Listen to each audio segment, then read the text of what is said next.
Alrighty, welcome to a hopefully fairly short video where we're just looking at running an open world role-playing game, in this case Skyrim. It's a bit of an old title, but it still pushes the CPU, the GPU and the memory zones of a computer in a way that not a lot of games do.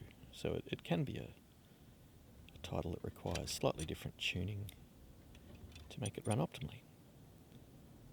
So what we see here is, please excuse that, I'm in a very windy storm right now, sitting inside a vehicle, and the suspension's working. Alright, so what we've got here is an area in the game that's notorious to render. As you can see, there's a lot of grass being rendered in the field around me, and it's got a lot of what's called vertices in it. It's got a lot of intersecting. It's a lot of math in an area that can tax the memory bandwidth, I believe, of a card. So we're tuning here the Z1 Extreme chipset, or what is known as the portable PC handhelds. I think it's the 8840 chipset. It's the 780M is the technical name of the video chip, I suppose, made by AMD. But the chip itself has been around for quite a few iterations, and outside of an Intel handheld or two, basically is in the lion's share of the PC handhelds on the market right now. And so the tuning of these is fairly consistent. Model to model, it seems like everyone on Reddit is quite happy with the 25 watt zone as the maximum performance. And that's somewhat true. In fact, you can tune it a little bit more than that, and that's the purpose of this video. Is that if you watch guides on the net, they give a lot of hard and fast rules, and they don't explain necessarily what all of those steps are. Now, if you're just in a hurry to make this game work, you don't need this to be a long video. You don't need me to explain why the magic of a computer, like I was always told as a kid, the kind of magic of a computer. Computers run on smoke. If the smoke escapes, they stop running. So we don't need to understand what the smoke is or how the smoke got in there in the first place in order for us to enjoy using a computer. So today, what we're going to look at is somebody else's settings, that is mine, and you might be able to use them for yourself without any understanding as to why they're working well for you. Anyway, we've got some metrics up on the screen. We're in the Whiterun area, got lots of grass, big open world zone, and I should be recording at 4K. You should be able to see there that my low frame rates should be saying about 60. I can't see it, I'm so far back from the screen in order to get this filming.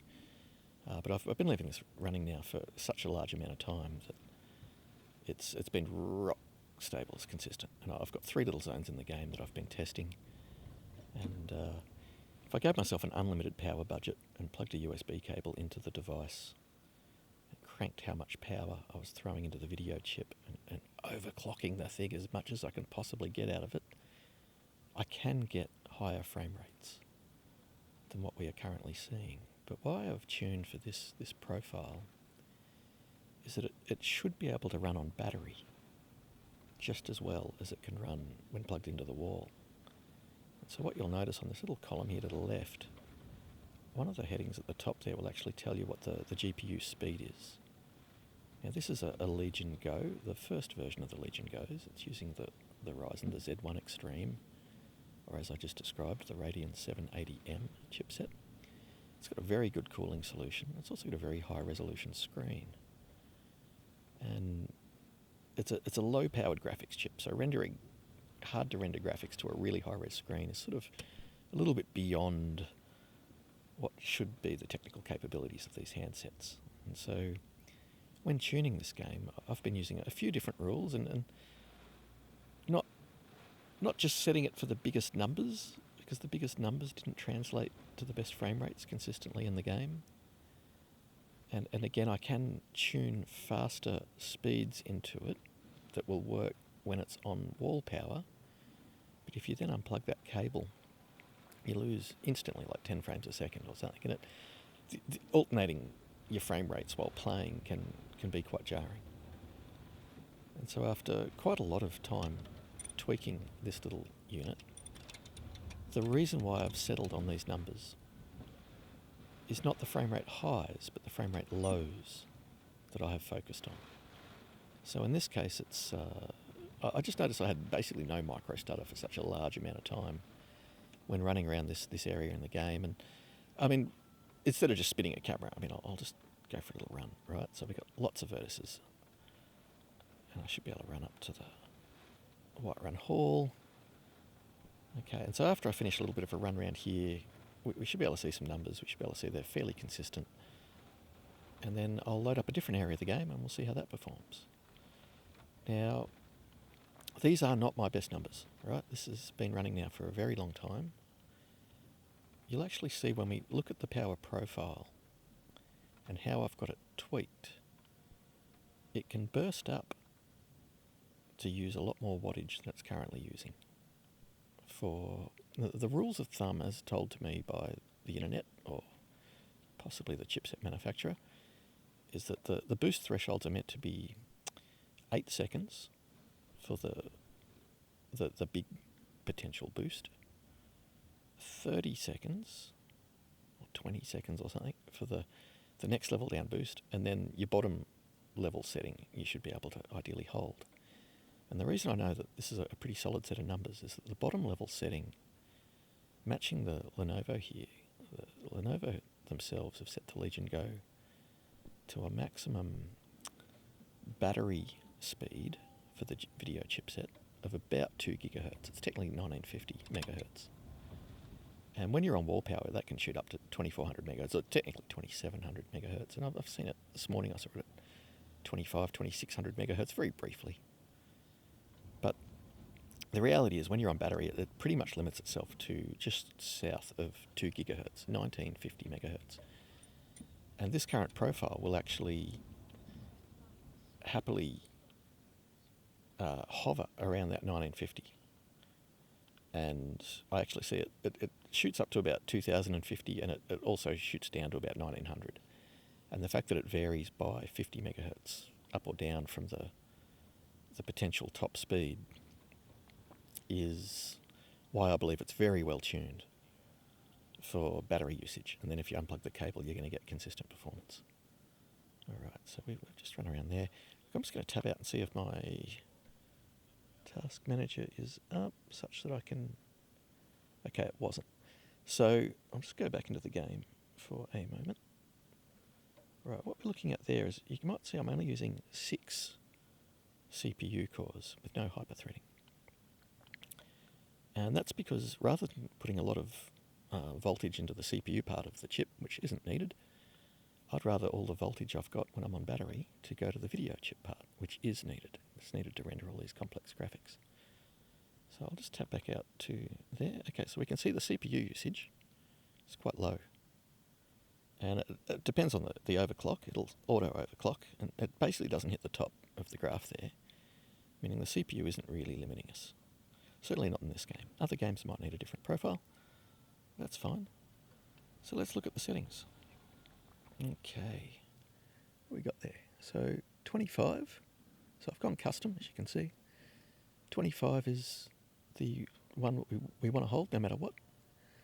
When it boosts, I've set it to 27. And that's the boost that will hold for quite a reasonable amount of time. And then the super short-term boost, I've got it 31. 31, oh, let me just bring this off screen for a second. No, 30.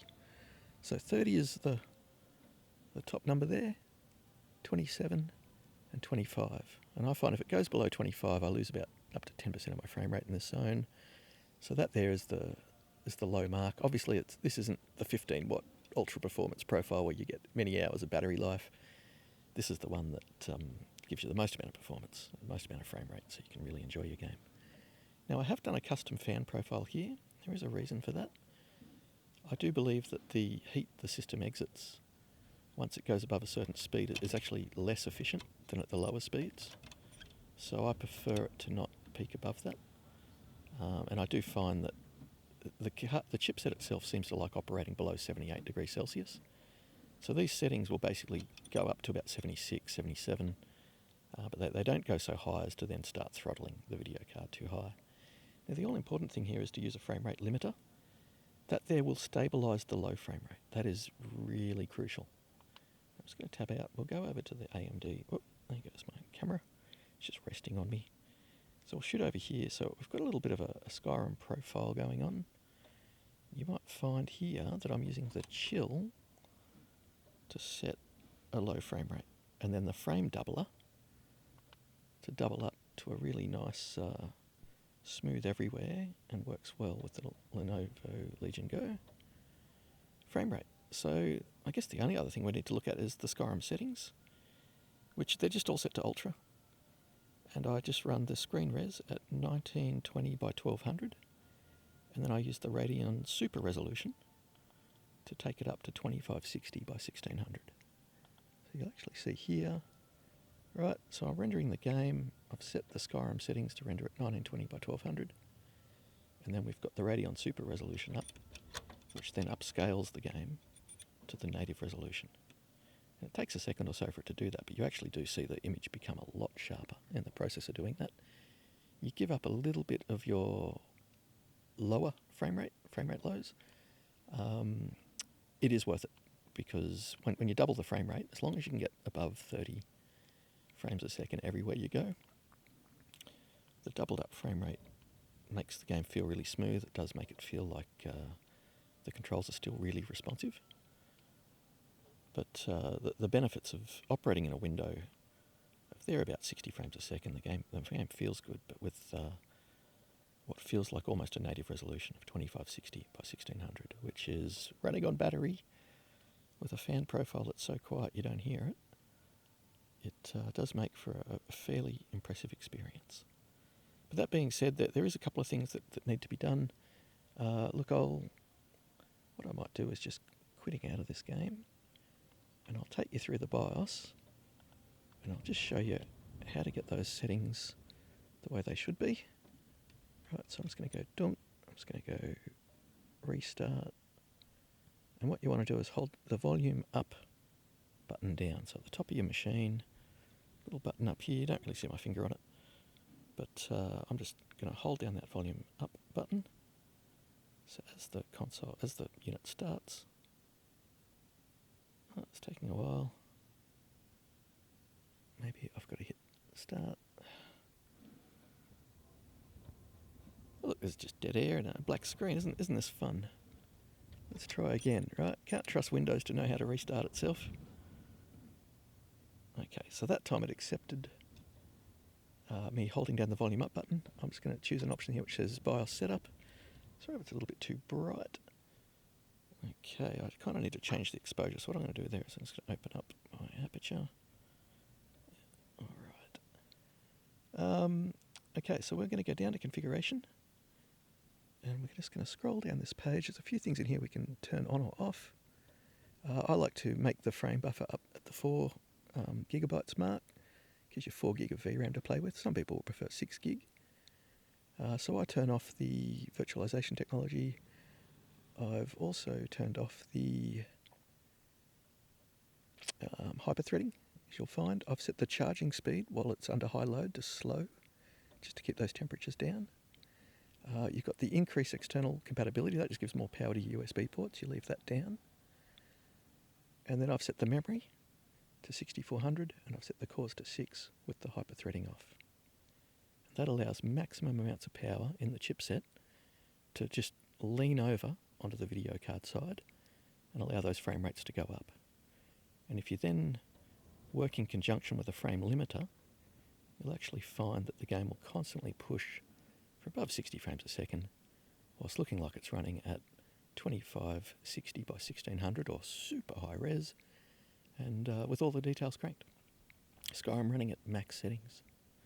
So I hope this has proved a useful tuning guide.